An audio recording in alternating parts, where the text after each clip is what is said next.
Le coronavirus, produit du hasard ou spécifiquement utilisé comme arme biologique? Depuis la mi-janvier, le coronavirus fait la une de la presse grand public. Apparemment sorti de nulle part, un virus apparaît soudainement dans la ville chinoise de Wuhan et terrifie le monde. Presque toutes les heures, on actualise le nombre de personnes qui sont tombées malades et celles qui en sont mortes. Les personnes concernées sont en quarantaine et en Chine, on n'a déjà plus le droit de sortir de certaines villes. Cela soulève de graves questions qui n'ont guère été discutées jusqu'à présent, telles que d'où vient le dangereux coronavirus? Les médias rapportent que des serpents, des chauves-souris ou encore des pangolins sont la cause ou le porteur du virus. Cependant, le docteur Alan Cantwell, virologue, prouve avec 107 références à des expériences décrites dans la base de données des publications scientifiques PubMed que la manipulation génétique des coronavirus a lieu dans les laboratoires médicaux et militaires depuis 1987. Genetische Manipulation von Coronaviren bereits seit 1987 stattfindet. Voici une citation du docteur Alan Cantwell. J'ai rapidement découvert que les scientifiques ont modifié génétiquement depuis plus de 10 ans des coronavirus animaux et humains pour produire des virus mutants et recombinants pathogènes. Pas étonnant que les scientifiques de l'OMS aient identifié les virus SARS-Corona si rapidement. Cette recherche non supervisée produit des virus artificiels dangereux, dont beaucoup ont le potentiel de devenir une arme biologique.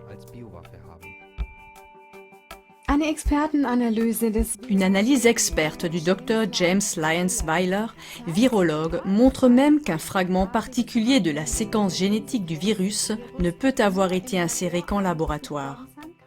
Les constatations des deux virologues selon lesquelles le dangereux coronavirus provient d'un laboratoire et a été génétiquement modifié sont étayées par le fait que plusieurs brevets sur les coronavirus ont été officiellement enregistrés.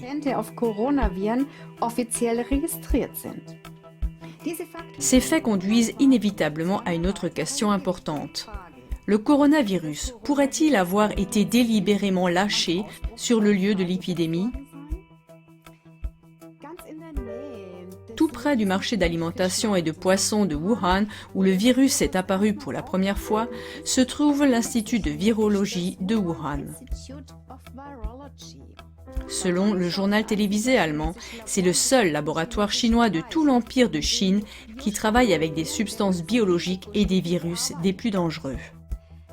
Mais il existe à Wuhan un autre laboratoire travaillant sur les virus, Wuxi Pharma Tech Inc., qui est financé par le milliardaire américain George Soros. Pourrait-il y avoir un lien entre le virus et la proximité des laboratoires si on considère le lieu du départ de l'épidémie et les déclarations des deux virologues ? Cela signifierait que ce n'est pas une simple théorie de la conspiration, comme le prétendent les médias comme un moulin à prière.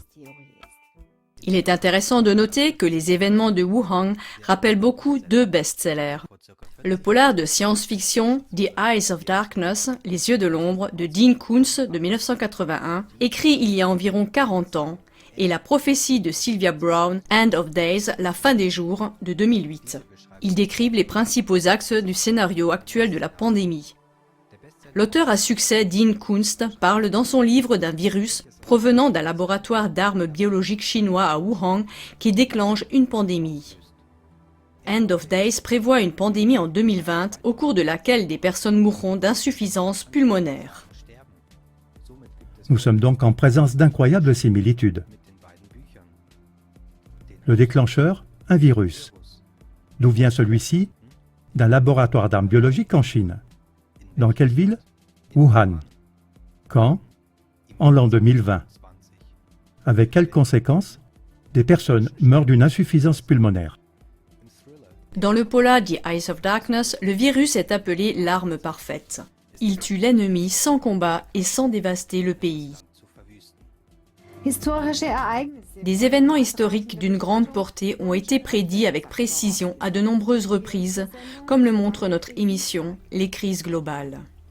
Ein weiteres Indiz dafür, Une autre indication que le coronavirus pourrait également être une arme biologique militaire ciblée est le fait que certains peuples, en particulier les Chinois et les Japonais, sont génétiquement beaucoup plus menacés par le coronavirus que d'autres peuples, comme les Arabes et les Européens. Völker, wie zum Beispiel Araber und Europäer. Cela se reflète également dans le nombre de malades et de morts. Chers téléspectateurs, faites-vous votre propre opinion pour savoir si le coronavirus est arrivé par pur hasard ou s'il a été délibérément utilisé comme une arme biologique militaire. Les sources seront indiquées dans le générique. Êtes-vous intéressé par les faits présentés dans cette émission ? Alors transmettez le lien de cette émission via les réseaux sociaux ou par email au plus grand nombre possible de vos amis et connaissances.